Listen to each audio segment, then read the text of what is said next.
Change is often not your fault, and that's okay. Change I find the most recognizable when you put yourself in the same situation at different times in your life. Let's say you keep going back on a trip the same time every year. Since it's spaced out enough for you to consider it special, but consistent enough for you to have some sort of familiarity, some sort of routine, the balance of things is perfect for you to notice even small and subtle changes to you and your character. Putting yourself in an environment where you are comfortable but have really easy access to leave your comfort zone will show just how much you've grown that year, just how much you've changed. Refusal or denial of change is ironically where the process of change starts most of the time. Because no matter if you accept that change is coming or necessary, change is inevitable. The consequence of refusing to change is, well, change in itself, just probably not the way you envisioned it. But refusing or being in denial of change does mean you're aware of it to some degree. Even if you refuse to acknowledge it, simply the effort your brain is going through to make sure it doesn't happen means that you know it's a possibility. You know it's an option, and often that's enough to plant the seed in your mind. But seeds can only grow in the right conditions. Two of the things that I find cause that growth to happen is time and experience. Like I said before, change is often not your fault, but that's okay. Sometimes you have to live in the misery long enough for time to do its thing. Most of the time, it goes unnoticed. You often don't realize that for the last little while you've been doing or feeling things you haven't in what seems like, well, forever. On the other side of the spectrum, you might immediately notice the change because it came from a moment you didn't expect. A moment that doesn't even need to relate to the aforementioned change. All that moment needs to do is shift something in your brain for it to make sense now, for you to be finally fully aware. The result of that moment could be because of a slow buildup over time, but it can also just be right moment, right time. The circumstances could line up in a way where you finally crack, something you might not be used to. The start of changing yourself is a blessing and a curse. Because for the first time, maybe ever, you're aware and want to change. You've also experienced some level of change to get to this point. So all of a sudden, when change isn't coming at the same consistency or rate you want it to, it feels like the end of the world. And because it feels like you've plateaued, you might start, well, ironically changing everything and trying completely different things. And while maybe that'll work here and there, it'll never stick. Because the reason you're doing it in the first place is out of frustration. It's reactionary. So in the long run, you're less likely to have a clear enough head to understand what truly works for you. The quality of practice significantly outweighs how much time you put into something, especially if the way you practice it sucks. You'll soon learn that if you truly want to be responsible for change in your life, patience and clear-headedness is extremely important to have.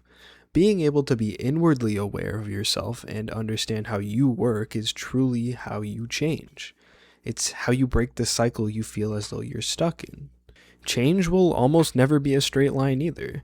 Just like anything else, you'll have your highs and your lows, just like how naturally plants will have some days where the sun is out more than others, some weeks where it won't rain, or maybe it'll rain all week.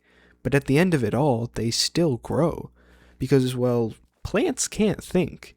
They can't get in their own ways. They can only go off of what is given to them. Never getting too high or too low and knowing that sometimes will be better than others is how you keep doing the most important thing. It's how you keep trying. And as long as you're doing that, you'll end up growing. You'll end up fully sprouted. But change isn't always about you. Remember, change is often not your fault, and that's okay. What about changes around you? A good example of this can be the people in your life. Maybe they're only there because of circumstances, like someone you work with or go to school with. Maybe they chose to stay, whether it be a friend, a partner, or a family. Or maybe they just showed up one day and you don't exactly know why they're there or where they came from, but you still appreciate them nonetheless. Regardless of any of this, you only have so much control over who stays and who decides to leave. After all, forcing someone to stay is either usually unhealthy or a crime. And well, crimes tend to be pretty bad. At least most of the time. Let's talk about change on a lighter note, though. Like maybe finally fucking changing that underwear you've been wearing for the past 6 months. Please, I can smell you through the screen. Please. Anyways, change doesn't always mean new. Matter of fact, sometimes the most important change is something you have or are already doing, just done slightly differently. Thinking in an all or nothing state of mind traps you in a chaotic, almost primitive problem solving loop where if anything don't work, you gotta throw everything out and start over again. As much as change and adapting to your surroundings is important in life, it doesn't mean everything needs change. In fact, it's very important to stand your ground in a lot of different situations. Constantly changing to please everyone around you is almost more unhealthy than never changing at all. Find what you believe in, what your morals are, and stand on them. Without doing so, are you even fulfilling what it takes to be a person? To be a human being? Not only that, but living your life never standing your ground is exhausting. You feel like less of a person and more like a servant. And the only thing you're serving is your energy, with the people around you constantly feeding off of it, depleting it until you have none left for yourself. But it doesn't even matter, because even if you had that energy for yourself, you wouldn't even know what to do with it. You've spent so long being molded by others, you don't even know what you look like yourself. Huh. Now that I think of it, that wasn't really a lighter tune. Hold on.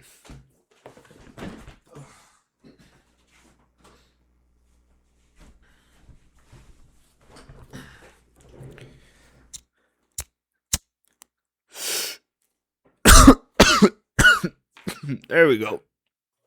Change within an addiction is tough.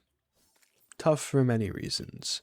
Addiction is unique in the fact that the longer you stay in it, the harder it is to change. The more times you go back to it, the harder it is to quit. And when you do change, it'll always kind of feel like you're missing something in your life. That's why it's important to be aware enough to put yourself in a position where change isn't necessary. Prevention, as frustrating as it often sounds, is the best thing when battling addiction. But that's also, I don't want to say irrelevant, because it isn't. In fact, if you're aware enough from the start, you can save yourself. It's the most important thing. But most people talking and looking for change within their addictions are people already addicted. I know that for me, I've noticed the longer I stay in something after going back to it, the harder it is to stop again. Not only is it harder, but it feels like I care less the more time passes. Having these things become normalized in your head is dangerous, really dangerous. Change when it comes to addiction feels different compared to any other type of change. The biggest thing that I think you should work on if you feel stuck and feel like change is impossible is to have the mentality that the sooner the better. Understanding and really feeling that the longer you stay in this, the worse it'll get is important. But it's also important to balance that intense of a thought out with the fact that it's never too late to change. Change can happen no matter what. Because if you're only thinking along the lines of the sooner the better, you can easily tip yourself in the wrong direction and completely give up. And that's not fair to yourself. The more things change, the more they seem to stay the same. But it's exactly that mentality that makes the change feel non existent. If you keep telling yourself something over and over, then you start to believe it, even if it's not true. All of this kind of reminds me of a conversation I had with a friend once. In fact, he asked me, "Have you been in the jaws of a beast, friend?"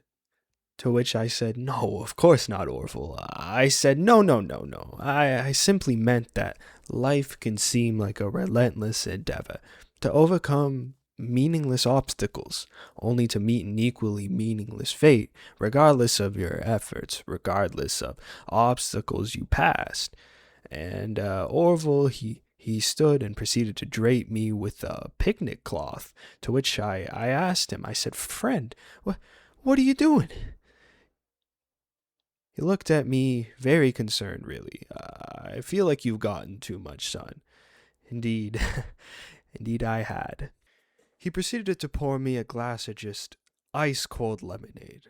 Oh, you ever mix it with iced tea? You do like half lemonade, half. Oh, it's so good. You should try it. It's so well. You can't because you're dead.